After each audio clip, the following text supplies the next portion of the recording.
Been asked to speak why I came to Krishna consciousness, and I was before coming to Krishna consciousness, I was really into music. I was a professional musician and music student, and I grew up in the Christian church. But by the time I reached college, I kind of lost interest in religion. I didn't see it as so relevant in my life, or I didn't find the answers I was looking for. Then at a certain point I began studying Zen, Buddhism, and yoga, and so many things people back in the 60s studied. And then I graduated from college and I went to Europe. I had a couple years of graduate school there, and I was also playing in an orchestra. And during that time, for whatever reason, through the stresses and traumas of life, the disappointments of relationships and so on, I began looking in, how I could, solve the problems of my life or find happiness, fulfillment. I had different questions about life, about relationships, the impermanence of things. I think during that time I also met devotees in different places. I got a Bhagavad Gita in the Los Angeles airport, and later on I got a BTG at the San Diego Zoo and at the Smithsonian Institute. Anyway, prior to getting that last BTG, I began to think that how can I find a genuine spiritual path? I didn't really know what a spiritual path was or what it would lead to, but I felt that I wanted to find a genuine spiritual path. And when I finally got this BTG in the front of the Smithsonian Institute, I think it was probably given to me by this wild brahmachari whose name was Indra, Prabhu. And then I began to read that, and I think that's what really changed, I began to think about things. Then when I came back to Los Angeles, my father, of all people, put a mantra card on my desk, and it said, chant and be happy. Chant Hare Krishna and be happy. Classes in Bhakti Yoga. So I called up the temple because I thought, what is Bhakti Yoga? I've heard of other kinds of yoga. I wonder what Bhakti Yoga is. And at the time I was taking care of my sister's cat, and I asked the devotee, so what is Bhakti Yoga? And he said, yoga means to serve God. Either Bhakti Yoga means to serve God. Either we serve God or we serve a cat or a dog. At the time I was serving a cat, so I thought that made a lot of sense. Anyway, long story, I came down to the temple that day, and I was convinced that Krishna consciousness was actually a bona fide spiritual path. 2 days later I moved into the temple and stayed ever since. That was in 1975. So fortunately for me, of course my family thought I was crazy because it was a very sudden move, all of a sudden, from being a young hippie musician to move into a temple and become a monk. But in retrospect, it was something that I'd been looking for a long, long time. Hare Krishna. So, fortunately for me, many good fortunate things happened. The day that I moved into the temple, they put us on the back of a flatbed truck. There were probably 30 of us, new devotees, on the back of this truck. And we left the Los Angeles temple and we came to San Francisco for Rath Yatra. And it was there that I met Srila Prabhupada. So the second day I moved into the temple, we got to see Srila Prabhupada. And it was a pretty amazing experience, actually. This was in the old Berkeley Temple, and it was kind of like a big gymnasium at that time, but there was an altar of Jagannath. And when the doors opened and they began to play the Govindam prayers, Srila Prabhupada came out from the side. And although he was very short physically in height, his presence lit up the whole room. And I've noted that many of Srila Prabhupada's disciples had this experience that his presence was just illuminating. So we all paid our obeisances, and my first thought was, this person is so powerful. I hope he's good. Prabhu? So when I saw Srila Prabhupada like this, I knew very nothing. I was a brand new devotee, trying to be a devotee. And so my first thought was, this person is so powerful. I hope that he's good. And as it turns out, he was very good. Another interesting experience I had later on, I always remember this, was that I was just, coming from kind of an impersonal background and trying to understand what Krishna consciousness was, what kind of spiritual path this was. And I began to understand the idea of becoming a pure devotee of the Lord. And I went one day into the temple room in the presence of Srila Prabhupada's altar, or Vyasa-san, and prayed that, dear Srila Prabhupada, please let me become a pure devotee.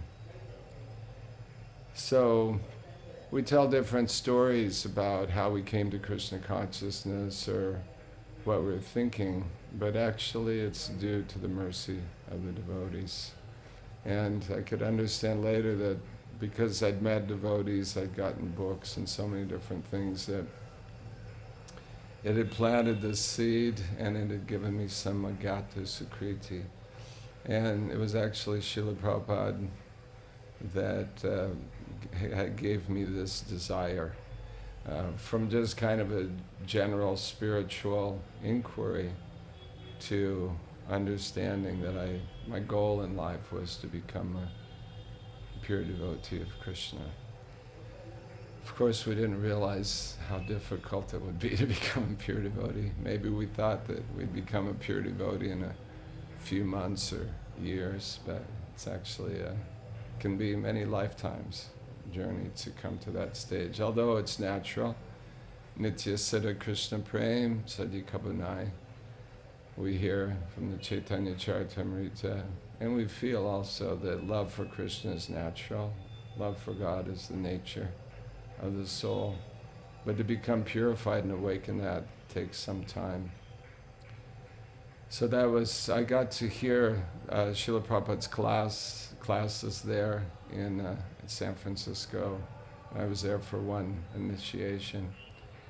And later on he came to Los Angeles just after that, and I got to see him again. And there I was in some classes. And I began to feel my heart changing. So most of my association with Srila Prabhupada, although I got to go, later on I got to go on a morning walk, and we exchanged glances. One time I was sitting in class and I just began crying, which is not like me at all. And I didn't know why, and he just looked at me gravely. So I had some exchanges like that with Srila Prabhupada, just looking at him and him looking at me, and going on a morning walk, but I never asked any questions, at least not directly, and never had any words with him. Both my initiations were performed by his disciples, although it was during his presence. So most of my association with Srila Prabhupada was, and continues to be, through service and through hearing from him. And it's very powerful. Srila Prabhupada one time said that, he said many things, that the Vapu form is for fools. That the main thing is we need to hear from Srila Prabhupada and take his instructions seriously. And I actually saw this. There were many who had Prabhupada's association but didn't take his instructions as seriously as they could have. And others who didn't have so much association but took the instructions seriously, and they remained in devotional service. So Srila Prabhupada's not limited by time or place, and we can actually always have his association. Another thing he said was that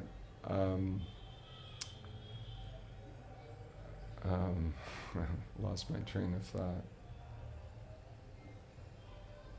Oh yeah, he said that his purports are his devotional ecstasies. So how much more intimate can you be with someone than for them to share their devotional ecstasies with you? And so he shares those readily with his purports. And it's up to us to be able to understand and appreciate. Another example I appreciate very much that Srila Prabhupada gave was that he said one time that I am sitting here and you were sitting there. He was speaking to an audience, and there's a bug that's sitting here on my lap. So does that mean that the bug and I are very close? He said, no, the bug's business is biting. So we understand that we're close, we become close, actually close to a great personality, ultimately close to Krishna by a like mind, by a like consciousness, not by physical proximity. So by physical proximity we don't actually become close, but by developing the same consciousness. So I feel that as I grow in my spiritual life, I'm actually growing closer and closer to Srila Prabhupada. More and more I can appreciate his care for me, his loving concern, and how he's guiding me in my life. And continues to guide me in his life. So that's been my association with Srila Prabhupada. I've done many services over the years.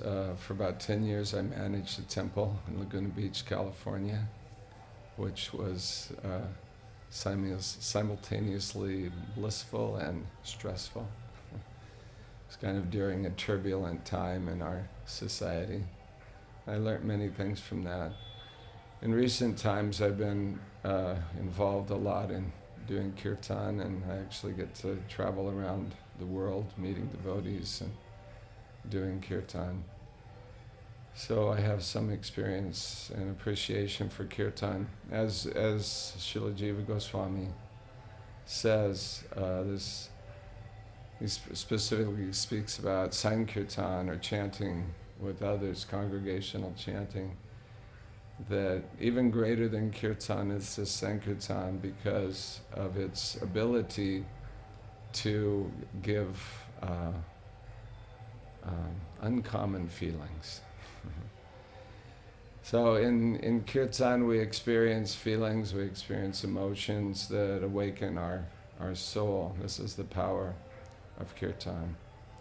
And especially when Kirtan is done in a sense of sincere service to Krishna without the desire for profit, adoration, or distinction, but just with a desire to serve Krishna, to be with devotees, to serve the devotees, then Kirtan takes on a new dimension, and it actually awakens the soul. I read something very interesting recently that describes how the pure devotee, someone like Srila Prabhupada, when he chants, it's not a physical vibration. It is a physical vibration secondarily. We hear with our ears, Hare Krishna. But primarily that is a sound that's vibrated by the soul, and it's completely spiritual. And when the pure devotee vibrates that sound, it also vibrates within our soul. So we're actually awakened, spiritually awakened. So real chanting, when we come to that stage, is not done by the body or just heard with these ears, but it's actually chanted by the pure soul and heard by the pure soul. So I could understand when I read this that it was Srila Prabhupada in our lives who manifested the pure holy name. It's not just it's not a small thing. It's a very powerful thing that it's not just a written word, Hare Krishna, but it's because of his purity, because of his love, he actually manifested the pure holy name in this world. So because we received this holy name from him, therefore we can chant, and gradually we can come to understand the spiritual nature of this chanting. So that's especially can be realized in the association of devotees, sincere devotees. We can, everybody who chants for sometimes has this experience of Kirtan, that it's not of this world. And gradually we can awaken our spiritual nature. Hare Krishna.